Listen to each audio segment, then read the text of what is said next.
అందుకు ముఖ్యమంత్రి రేవంత్ రెడ్డి గారిని అభినందిస్తున్నాం. ఎందుకంటే ఇది ఒక చరిత్రాత్మకమైనటువంటి నిర్ణయం. ఇది బీసీల దీర్ఘకాలిక పోరాట విజయం. ఈ విజయం బీసీలకే దక్కుతుంది.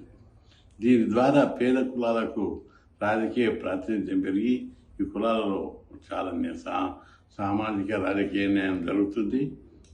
ఇదే సందర్భంగా నేను తెలంగాణ సమాజానికి విజ్ఞప్తి చేస్తున్నాను. బీసీలకు 42% రిజర్వేషన్లు పెట్టడం అనేది న్యాయమైనటువంటిది, ప్రజాస్వామ్యబద్ధమైనటువంటిది. ప్రజాస్వామ్యంలో ఎస్సీలకు వాళ్ళ జనాభా ప్రకారం ఉంది, ఎస్టీలకు వాళ్ళ జనాభా ప్రకారం ఉంది. బీసీల జనాభా 56 ఉంటే 42 ఇస్తున్నారు, ఇంకా తక్కువ ఇస్తున్నారు.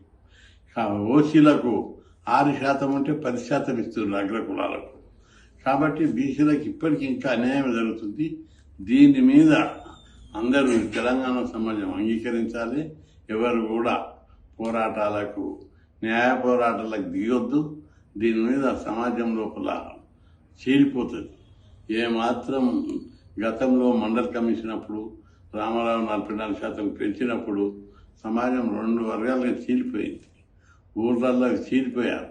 అప్పుడు బీసీలంతా ఒకటైతే అగ్రకులాలను ఊళ్ళ నుంచి తరిమి కొట్టారు. చాలా గొడవలు జరిగాయి. ఆ తర్వాత ఉద్యమం హైకోర్టులో కేసు కొట్టేసిన తర్వాత శాంతించారు.